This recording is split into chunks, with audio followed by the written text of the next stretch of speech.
Hello, hello, hello. We are making a video and I want to talk about the Lady of Fatima. This is an amazing story, what happened there. It was the year 1917 and I think it was May 17 or May 13. From May to October, there were 3 children. They were under 10 years old. And they were in Portugal. And they were in a rural area and they were playing. And because they were so pure-minded and kind and children, and they were not indoctrinated yet, so that's why the Lady of Fatima showed herself to them. And this is what happened. An ET spaceship came down, a flying saucer, and most people don't believe it. And out of that flying saucer came what they thought was the Mother Mary. She was depicted like in all of the drawings and sculptures. That was the Lady of Fatima, that they made her to be the Mother Mary. And this ET apparition, it was a holographic image that was projected out of that spaceship. This holographic image depicted what people know to be Mother Mary, the Virgin of Guadalupe, or whatever they call it. Yeah. Virgin Mary, because the ETs, they figured people are not going to be so afraid of that image. So that's why they chose that image. So they projected this being, this person, the Lady of Fatima, just above those children floating in the air. And she started to talk to them telepathically. And she said to them, "Your earth is in danger." And the children, they wrote all of that down meticulously. They did a journal on this. Every time they met her and she talked to them, they wrote it down very, very diligently, and they all put their minds together, and because they didn't want to miss anything, writing down what that Mother Mary said. The Lady of Fatima, that was really an ET holographic image projection from ETs, from a spaceship. And so she said many different things that are very true. The earth is in danger because of human corruption, and she said you need to end animal sacrifices. You cannot allow the cabal to create poisons like pesticides and fertilizers and other chemicals that are bad. You have to be good to animals. You have to become vegetarian or vegan. You cannot eat animals. You can't slaughter animals anymore. You have to prevent child abuse and human trafficking. She said all of these things to the children. And where do the children take these journals? To the worst place you can take these journals, the Vatican, because they thought that was Mother Mary. So it was not a good idea of the ETs to project an image of Mother Mary and then putting these this mental communication into the children, directed for Mother Mary, because then they thought this has to do with the Catholic religion. They were Catholic, of course, because Portugal and Spain and Italy, they're Catholic. And so they go to Italy, they go to the Vatican, and they bring all of these meticulous logbooks that they have written it into, bring it there to the man they worship, the Pope. And what does the Pope do? He puts all of this into a vault so that no one will ever see this again, what this lady has transferred over to the children. Because the stuff that the Lady of Fatima said to the children was going against, was not in the interest of the Vatican, which is the Cabal, which is the underground orchestration and dictatorship of the whole planet, and always has been, or has been for a very, very long time, for maybe for millions of years. Okay. And it's a complicated story, we can get into it. But the Cabal those are people that have a very, very high percentage in them, in their DNA, very high percentage of reptiles. Sorry to say it. But I think all of the popes are reptile, have very high reptile percentage, because if they didn't, they wouldn't stand a chance to get into that, right? So, and the clergy people and all of these people that work for them, I think every single one has a very high percentage of reptile. And that was a humanoid species before the human species has evolved. So, and they have, when the human species had evolved to apes, then they have done what the ETs have done.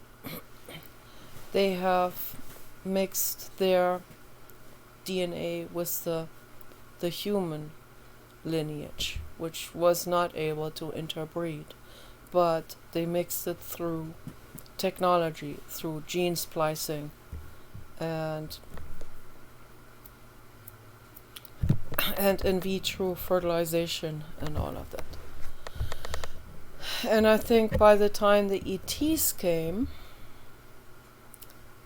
the human species may have already been mixed. I don't know. Or it was the other way around. I don't know. It's very difficult to say.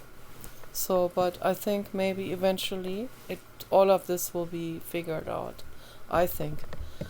So we all have reptile, and we all have ET, and we all have ape. So on the human lineage, so we have all of that. We have, I think, most of it is ape from the human lineage. Most people have a small percentage of reptile, and probably an even smaller percentage of ET. So, but there are different demographics with variations of those percentage. So, like, for example, I think the entire Middle East, that includes Israel and the surrounding areas, they have a very high percentage of reptiles. And also, of course, Italy has quite a high percentage of reptiles. The Sumerian area. very high percentage of reptiles. And then in Asia, they probably have the highest percentage of ET.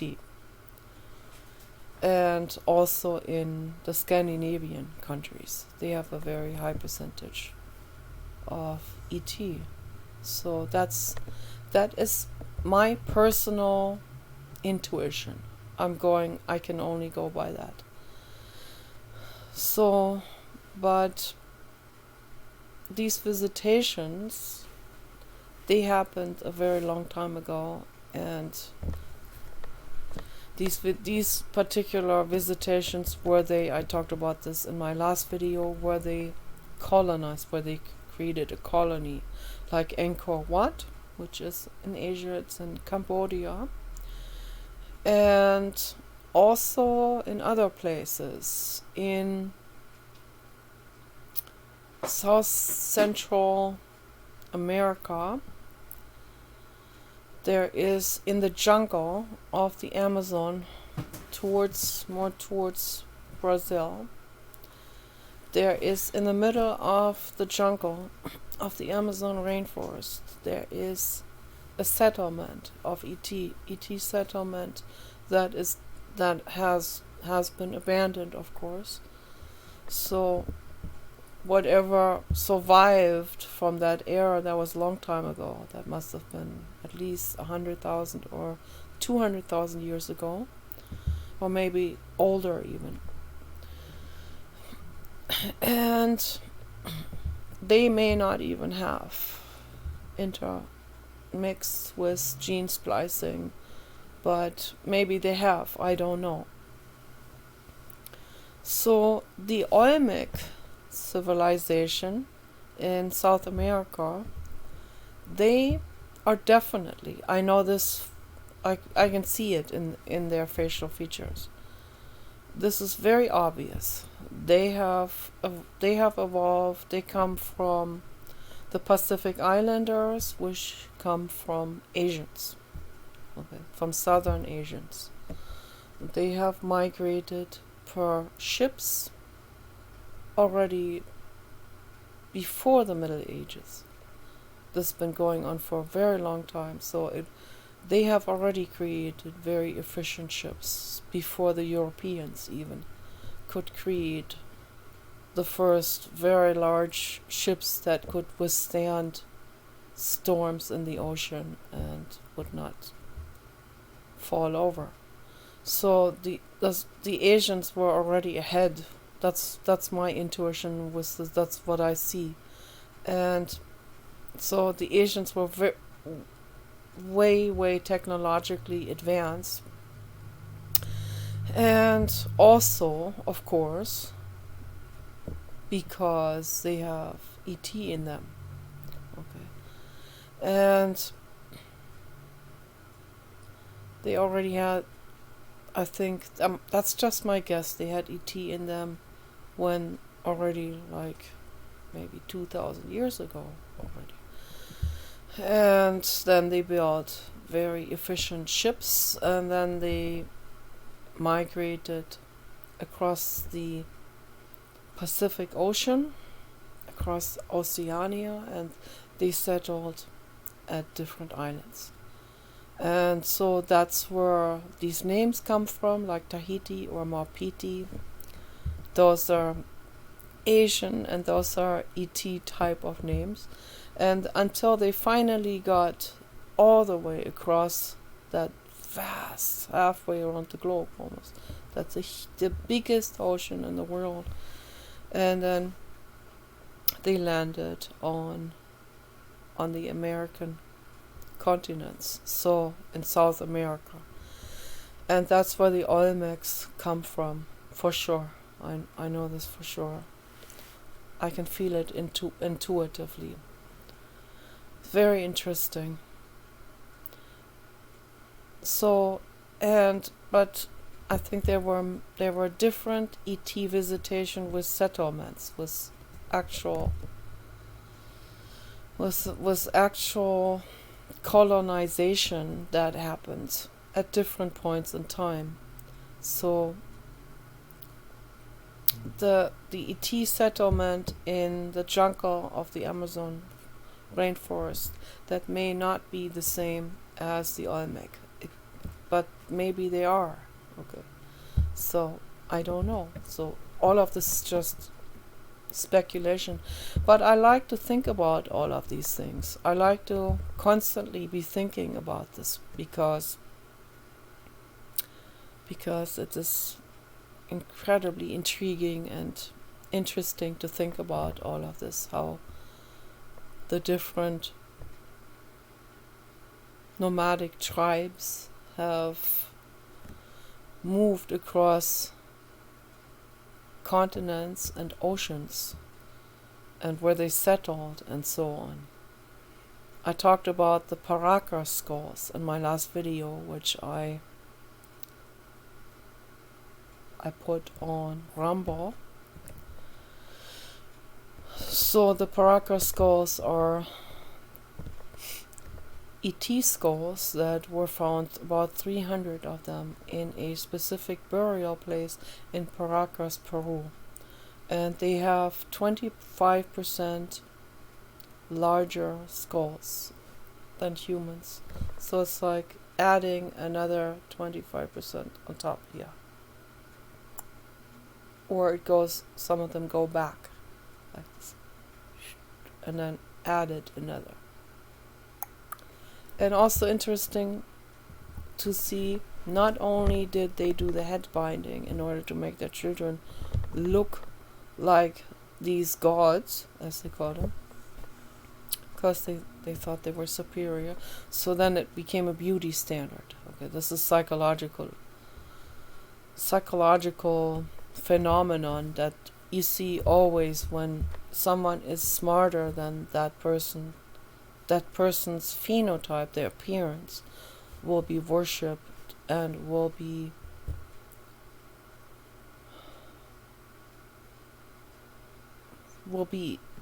attempted to be imitated, right?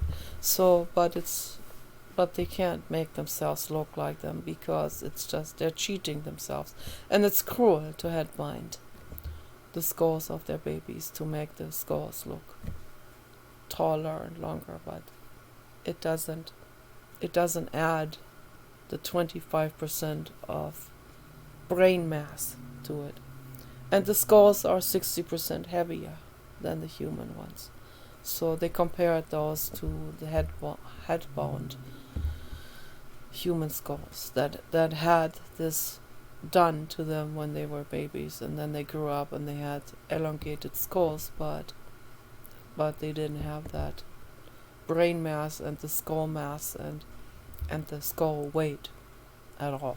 And the skull is different. It has the different plate connections, completely different. So the human has the parietal plate connection, and the ET has the sideways plate connection. So if that doesn't ring a bell to scientists, then I don't know what would. But this is what it is. It's like what I said in my last video. If there is a witch flying across the sky on a broom, most people would not see it, actually, even if it's very visible. They wouldn't even see it. They have done tests with people on this, because denial can go so far, like anosognosia, where people literally don't see something that is actually visible because they don't want to see it. Because recognizing that something very wild is there, whether it's a witch on a broom in the sky, or the Paraka skulls being of alien nature, the majority of humans don't want to acknowledge that. They don't want to see it. So, and that happens all over the place in science, and with many different things, where they finally come to a point, or particularly now with this ongoing debate about quantum physics and particles and energy. This entire debate, whether is this a wave or is that a particle? No, those are subatomic particles, and these subatomic particles are they're merging into the ether, which is it's something that is not solid anymore. Okay, so then is this what's the wave of light? It's a wave of it's still particles, but ether particles or subatomic particle, the quantum realm, where the Newtonian physics fizzles out. Okay, and a lot of scientists will then be in denial, and they will say, "Oh, okay, I'm just gonna ignore it and walk away and never talk about this subject again. I'll just dabble here where I can."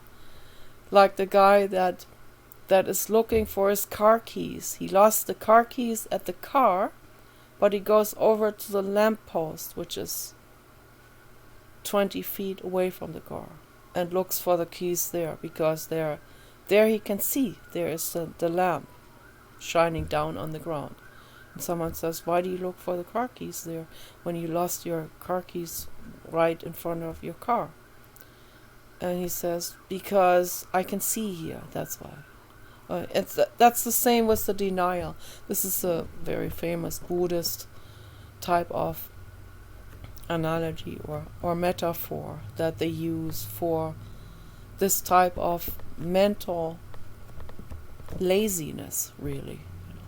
Mental and psychological laziness to just ignore something and walk away from it because it's inconvenient or it doesn't fit into that what the person has always been told, what they have been identified with. When the identification happens, that's when people are particularly in denial. So yeah, for a lot of scientists it just ends there. And that's it. That's the end. And then I put some kind of lock on it, right? But it doesn't end there, unfortunately. Or fortunately. No. There's neither fortunate nor unfortunate. It doesn't end there. Okay. So there is no end to probing deeper and deeper and deeper and deeper and deeper into the rabbit hole of any kind of tunnel, okay, or any kind of probing into the sky, into the earth. I mean, the earth, obviously, the earth has a certain limited size, right? You can go from Germany all the way through the earth and come out the other end in Australia, and that has a certain amount of feet, right? You can measure that probably, but you're not going to survive going through it because you will have to go through the Earth's core that has the sun in the middle. The Earth still has a rudiment of a sun, and maybe that is how the underworld is getting light and heat also through the inner Earth sun. So they have certain technology that they probe into it where they can actually get light through a mirror system coming into their layer, underground layer, from the core. I don't know, I'm guessing on this, I don't know. But maybe they do it that way. Because someone on YouTube made a video, and that person said that he was working for the Cabal as a security guard, and he went to this high-rise building on the lobby floor, and someone else said, "Here, it's this way, we have to go this way."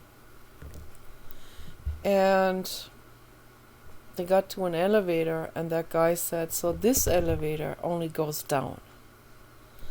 And they went down, and it took 15 minutes or so And that was a high-speed elevator. 15 minutes for a high-speed, very high-speed elevator, like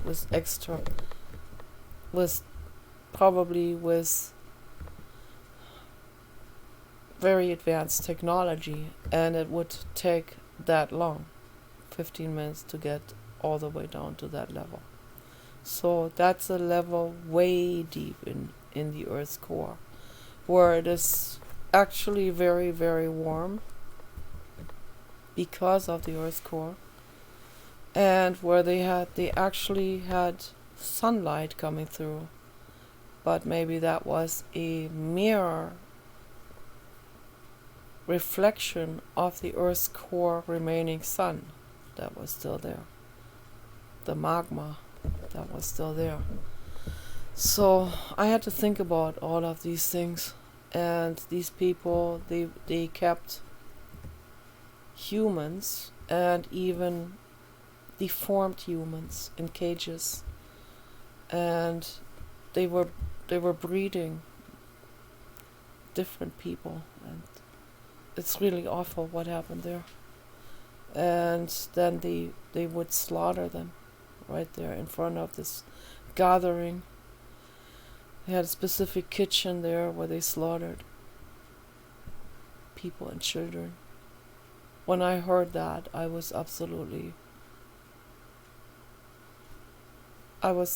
so horrified about that. This had bothered me for months and months and months afterwards. Kept thinking about this, what that guy said, what he saw. And that guy, he doesn't think of himself as a good person.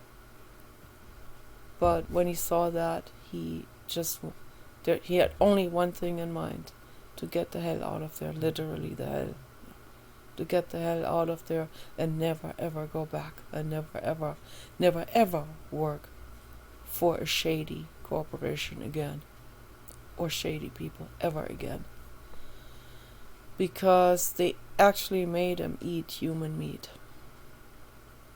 And if he had refused that, then they would have suspected him of being a whistleblower, and they would have killed him.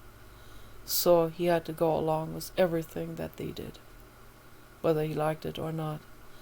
And he had to do it, and it must have been so extremely traumatic to him that he said he can't sleep at night, and he has PTSD because of this, what he has seen and experienced. And they slaughter these captives that they have. They slaughter them, and then they cook them, so that they have the freshest meat. And it's so horrific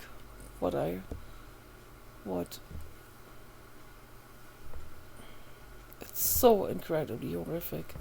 It's so infinitely horrific. But it's not more horrific than the meat industry, the slaughter industry, with the pigs. The only reason why this other thing seems more gruesome is because it's a taboo, because it's human meat. I wonder if that Lady Gaga is involved in this. Just I don't know. I can't tell. I don't know anything about her. I don't know what to believe anymore. I heard conspiracy theories in the past. I don't know what to believe anymore, because a lot of those conspiracy theories have turned out to be true. So, shockingly enough, and that's very disconcerting, to say the least, that these things, one after another, turn out to be true. But that's really the absolute worst there is. Up until a year ago or 2 years ago, I was certain that those are Christian conspiracy theories, and they tell these slander things about actors because they don't like them or whatever. And then one thing after another from different sources, putting up a puzzle piece together. And this puzzle piece is coming together in the most shocking way there is. I thought David Icke was just completely wrong. I thought in the past. I didn't believe anything. And then little by little I see more and more and more.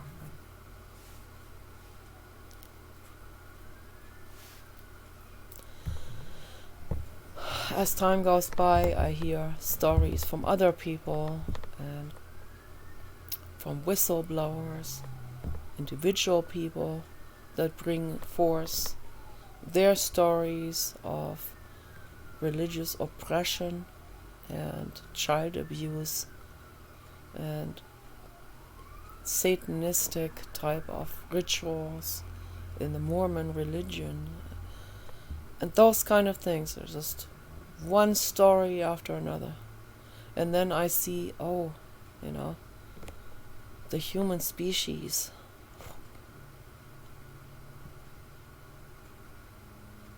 What is that human species, Who is that human species? Who are humans? Who is who? Who is doing those things? And who is not doing those things? Who is informed about this and who is not informed? Who is naive and who is part of the cabal? And they will take advantage of naive people, of course. When I grew up in Germany in the 60s and early 70s, when we were children, I had no idea. I had no idea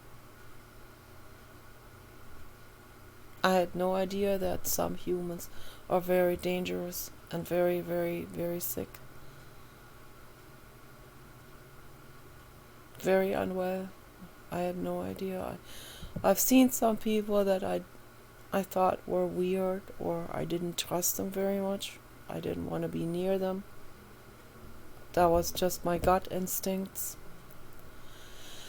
Some doctors, some uncle doctors that were 70 or 80 years old that I didn't trust very much when I was a child. Gnarly old bone men. But I had no idea that there are some humans that are extremely dangerous and extremely mentally deranged. And then when I was 11, I saw the reptile in Africa when I had fever. And I was like, even though I was 11 years old, my brain was, I see this standing there in the bathroom, grinning at me, leaning over the toilet like, with this big protruded muzzle, the skin like my handbag, and very, very large and very, very incredibly amazing eyes, and sort of eyes on the side. I'm just phantasmagorical creature. And I've never even heard anyone talk about this. Never heard that anyone saw something like this. And I see this. This is not a gecko. This is not a little lizard I see, I'll take the lizard in my hand and I'll play with the lizards, and I love all the reptiles. Particularly in Africa, there are more larger reptiles.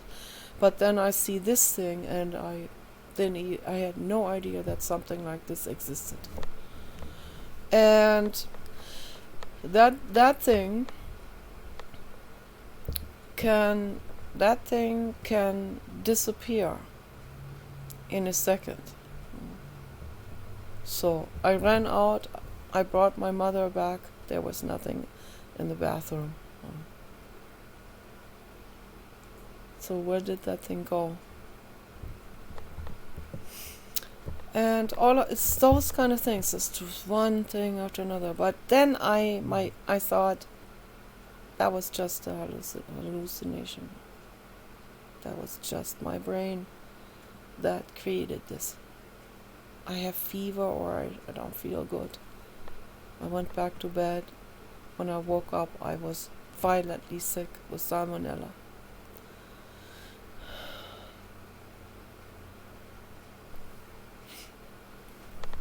It's all of these things, I come across more and more of these things. And this guy, I can tell intuitively, that guy on YouTube, that guy was not lying about this.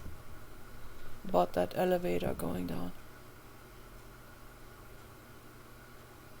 into a different world, into an underworld.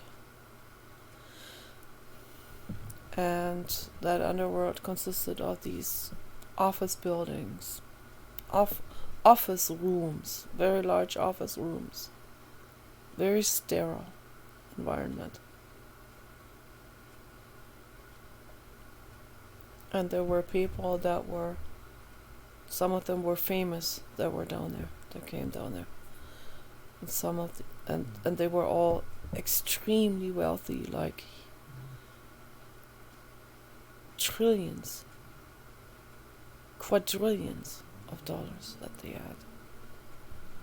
And they were auctioning off these captives that they had in cages. And one guy got out and he tried to run away, and they caught him and butchered him. And this one guy in the cage, he tucked on this man's leg pants. He tucked on the pants, and he looked at him. Please, please, please get me out of here. Please save me. And this bodyguard, there's no way he could help any of these people. He would be killed if he did, if he tried. There's nothing he can do. And he had to be there for hours. And it was very hot down there. And very condensed air. Very thick air. He said that those were the worst, the most traumatic and difficult hours of his entire life. And he will never, ever work for someone like this ever again, for some shady person. I feel sorry for that guy. I feel sorry for him that he worked for these people in the first place, that he didn't have the intuition. I have intuition, so if I come across people, my intuition tells me,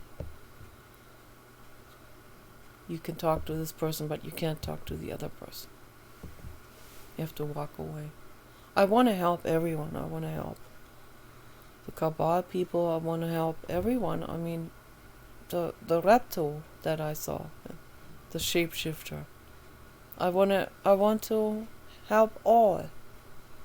I'm interested also in their evolution, because that's something there's a complete void in our history, right? We have never been told anything about this, but it's obviously there. So I'm fascinated about it. I want to know everything. I want to know how they feel and why they feel the way they feel.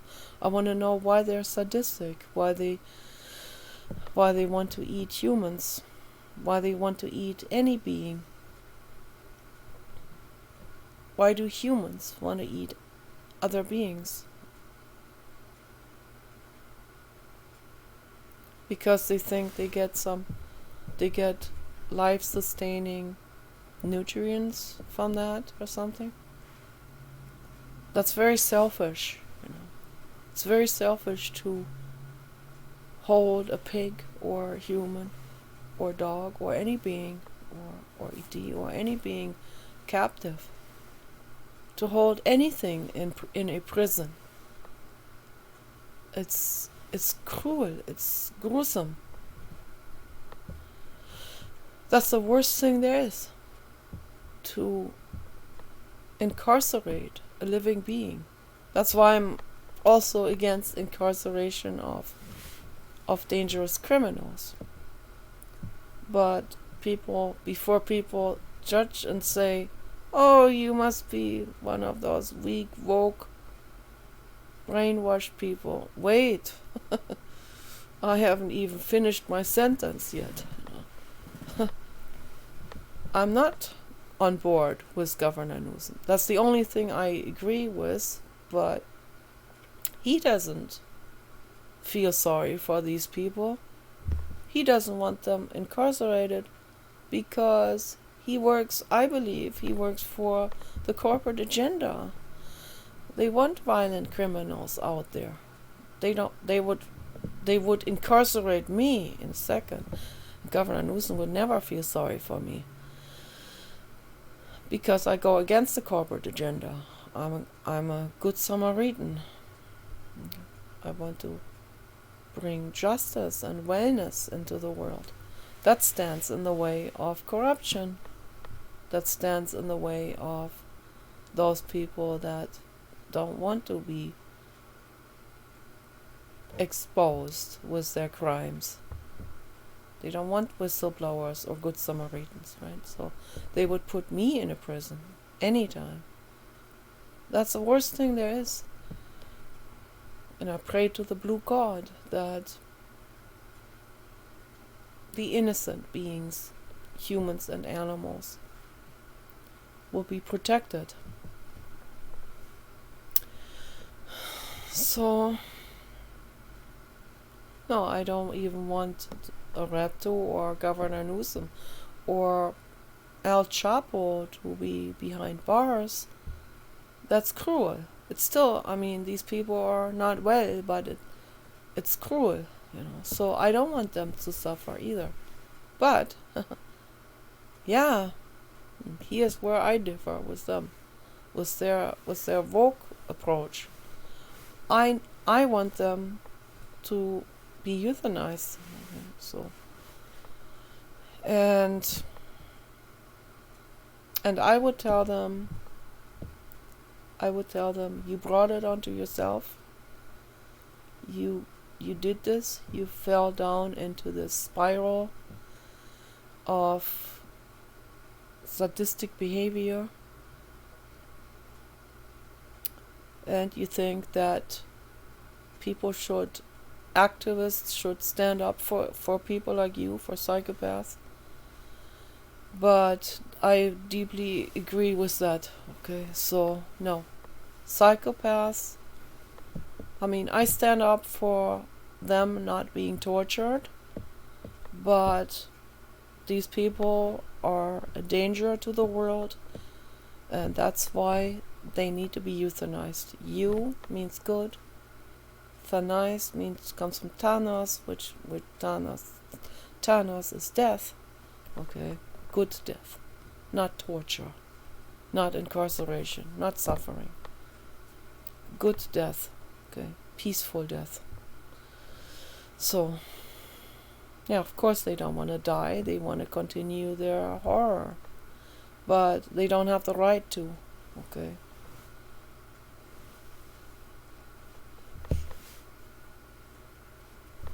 Maybe we can create sanatoriums where we can keep these people like Governor Newsom and El Chapo and the human traffickers. We can keep them there indefinitely until they die from old age, and they're not incarcerated in a cage, but they're in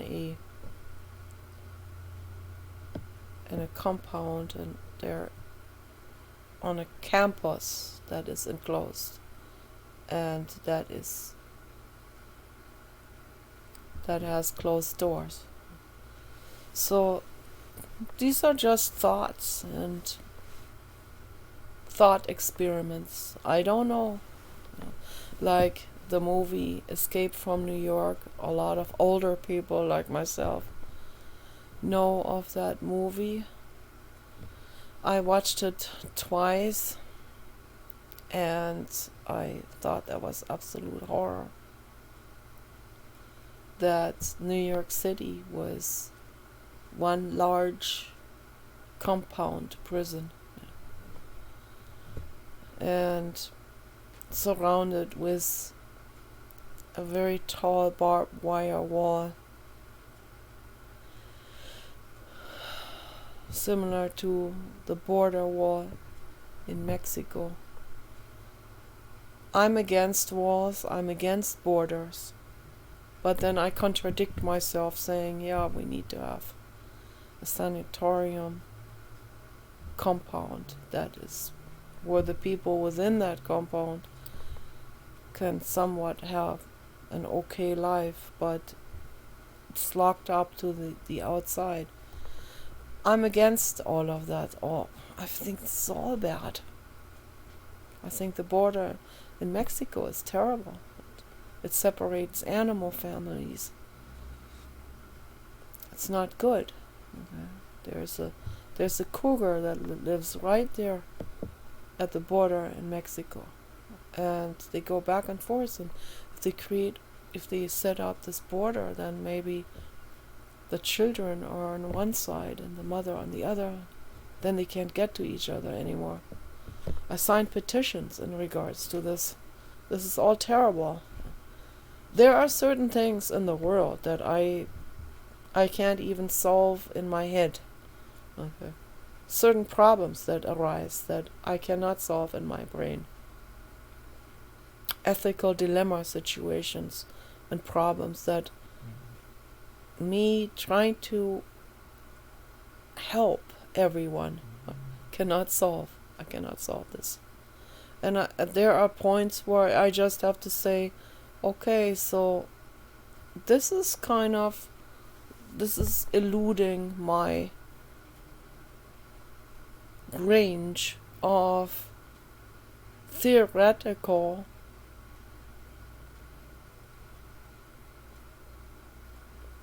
venturing out into finding solutions for the whole world. How can I find all these solutions? I go by compassion. I want everyone to heal and get well. I also go by what needs to be done in different situations immediately, what needs to be done in order to protect innocent beings. So all of these thoughts go through my mind. Okay, that's why I do not exclude the death penalty, because death is not terror. Death is peace. That's why in Germany they call cemeteries Friedhof. Friedhof translates to peace court. Fried is peace. Hof is court. Wim Hof. He's from the Netherlands, but they have very similar words as we have in German. Hof, Hof, as they would say. in in in English they pronounce it Hof, but it's really Hof, and Hof means court. So peace court. Okay. It's peaceful at the cemetery. There's peace. And as that the poet Goethe, Johann Wolfgang von Goethe, German poet, he wrote a poem that I will never forget. That is so, so beautiful. I talked about this before, several years ago. I made a video about this, where he made a poem and said, über allen Gipfeln ist Ruhe, in allen Wipfeln spürest du kaum einen Hauch. Die Vöglein schweigen im Walde. Warte nur, balde, ruhest du auch. And that translates to, over all summits is peace, and all treetops is quietness. The birds are silent in the forest. Wait, soon you will be resting as well. And that was a poem that he wrote in a moment of exhaustion. And I know why, because Goethe was a people pleaser. And he was always trying to please everyone. You can't please everyone all the time. It's impossible.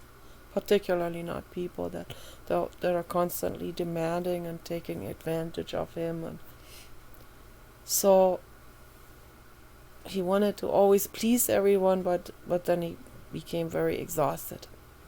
And he became suicidal out of that exhaustion. And I have been in that mental state many times in my life, because I tried to please my mother all the time. For decades and decades, trying to please my mother, and it was never right. It was never good enough. It was never making her happy. No matter what I did, it was always terrible. And that was exhausting. It made me suicidal. And then I would create artwork that represented that, and then she would see that artwork, and then she would be devastated over it. And then she would say things like, do you want me to die because I see I'm not good for you? She had these intuitions. She was aware. On one level in her brain, she was aware of all of this. She was aware that she was really psychologically very damaging. But she didn't know how to express all of this, or she didn't know how to talk about this, her own pain, because she was also burying that. She was in denial about her own pain at the same time. There were all these instances going on at the same time. And there were only glimpses of the higher consciousness that would shine through, where I see that on some levels she is aware of all of this. But on other levels she is not, because she doesn't want to be aware of it. She was in denial, deep denial about a lot of things. And I was so different to her. That's why it was a complete personality clash with my mother. So different. It was so exhausting, and I know how exhausting it is to try to please everyone, and then but you can't make it. Still can't make them happy. No matter what you do, no matter how hard you try, right? And when it comes to strangers, you walk away. When it comes to friends, it might go on for a while, drag on, right? Until you walk away. When it comes to family members, you endure this for decades until you say to yourself, wait a minute here. Do I really need to put up with this? Really? Seriously?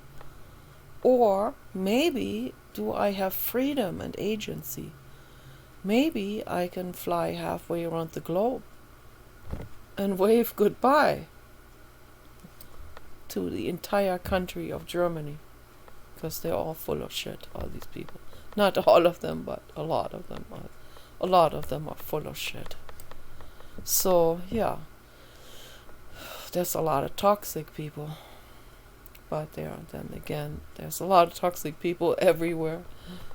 So, and that brings me back to this percentage of reptile that we have in us, you know. So I think the reptiles are particularly toxic. I still love them. I don't want them to suffer, and they're beautiful and everything in their shape-shifted forms. How did this all come about in evolution? Now that's like one big question mark. How did this come into existence? It's amazing. They evolved from a dinosaur. Wow, that's really something. That is wild, is that? But the dinosaur era was extremely long. Way, way longer than these 47 million years of human evolution from the tree climbing lemur. So goes farther back, of course, but the dino evolution had like 4 times that time to evolve different things, different beings, right? So, and what kind of strange beings could have evolved in that kind of time span? Just put things into perspective. So there was a scientist. He had the Silurian hypothesis, that saying that the reptiles evolved from a specific bipedal dinosaur that had the extra large brain. That went up like this.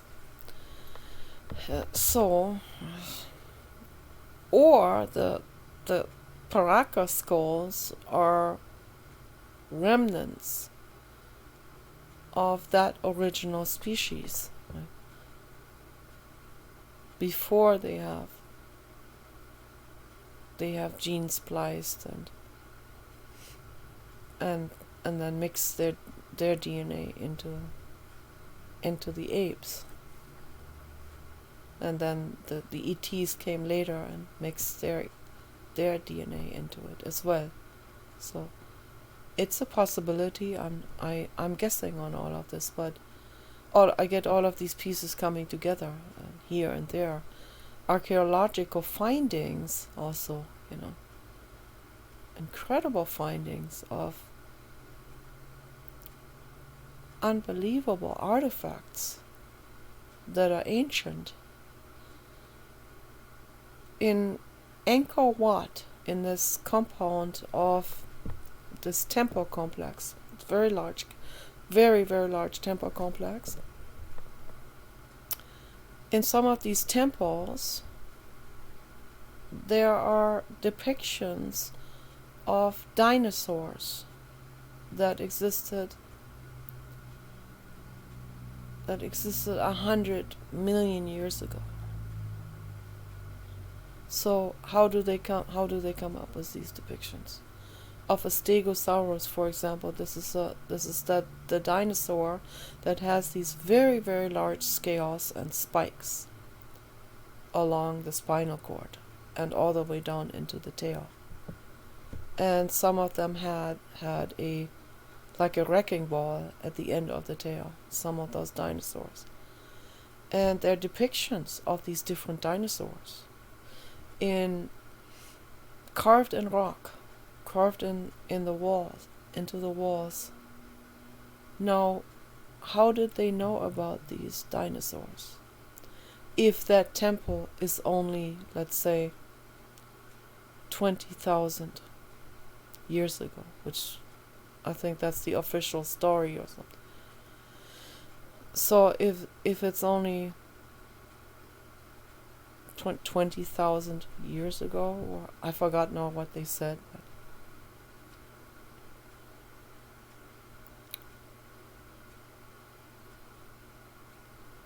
maybe even younger than that, that people think it was just a couple of thousand years old, then how did they know about the dinosaurs? Okay. So I think that this was built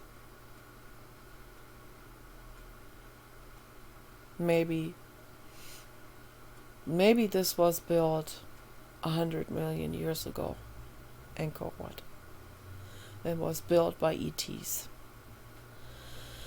And they also did the gene splice, and maybe this is the oldest complex, the oldest settlement, the oldest colony of ETs in Angkor Wat. The weather was perfect and everything. And they built this temple complex. People call it temple complex, but it's just a dwelling complex. It's a colony.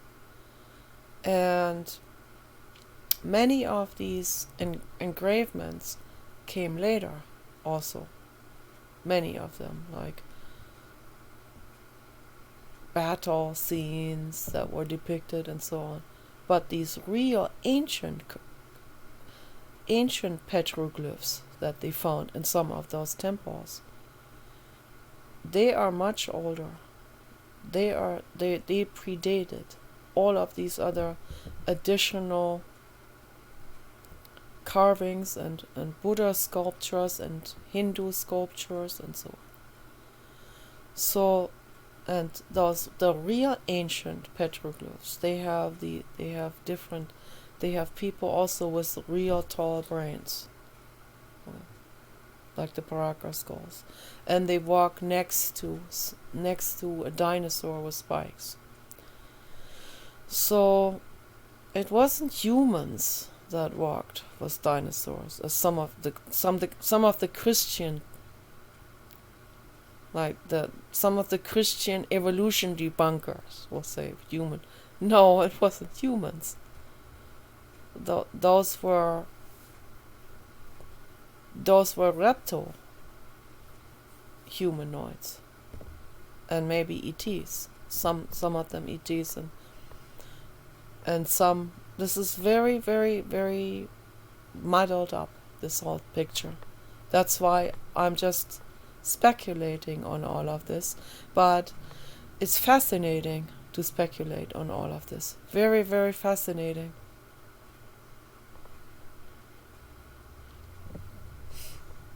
And the Lady of Fatima, no, that was a holographic image that was projected into the air from the spaceship, from the mothership, and that was there meant to communicate with these open-minded children.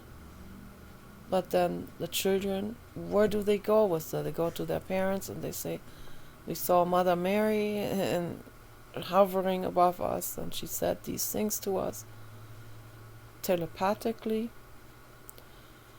And the parents go, "Oh, this is Mother Mary. We need to take this to the Pope." Not knowing the Pope is the reptile, is the underworld government. Okay.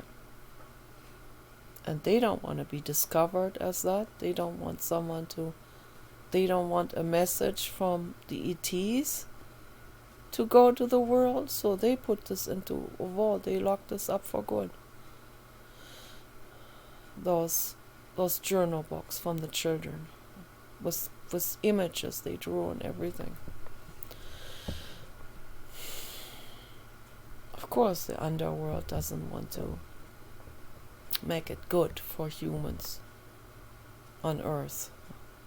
Because if they made it too good, then they couldn't control them. If people had it really, really good, and there was no division created among us, we had a paradise, and everyone would get along, and there wouldn't be pesticides created. We can just respect that paradise of Earth that we have, right? The way it is. Respect it the way it is. And every single person can grow their own food. Okay? Make it healthier, make it better, fresher, safer, saner, sustainable. Instead of buying food at a grocery store that is covered with pesticides and all kinds of chemicals. The food you buy in the store doesn't even have nutrients anymore, because they keep on harvesting food, and you poop that out into a flush toilet where it is routed to a sewage plant where it is not put back into the land. Okay. It's routed into a sewage plant, and because of corruption and its horror, that sewage ends up in a natural environment or in an ocean. That's the absolute worst, and we have a case like this here where we live in Northern California. Extreme corruption with that sewage plant. Paul and I tried to help in this regard, but how can you help with that? I mean, you can write an article and that's about it. All of these people in offices are on the take. They're not going to say anything. They get their paycheck and they say, okay, whatever. Let someone else blow the whistle on it. As long as I have my $1 million paycheck or whatever. So that's the mind state of most people. And because of that, corruption infiltrates the world further and further. And as we have seen now with the Biden criminals. Okay. So finally, this has shifted. And the good Samaritans are now in charge. And one step at a time in a very fast pace. They're working overtime. They're fixing one thing after another. Okay. One broken thing that the Biden criminals have broken, they're fixing up. And we better be grateful to them. So, but all of this is very interesting. All this speculation on where we come from, what kind of DNA we carry in us, what percentage of DNA we carry. I'm not showing you what percentage of DNA. I better turn the video off now. Okay. Peace and love.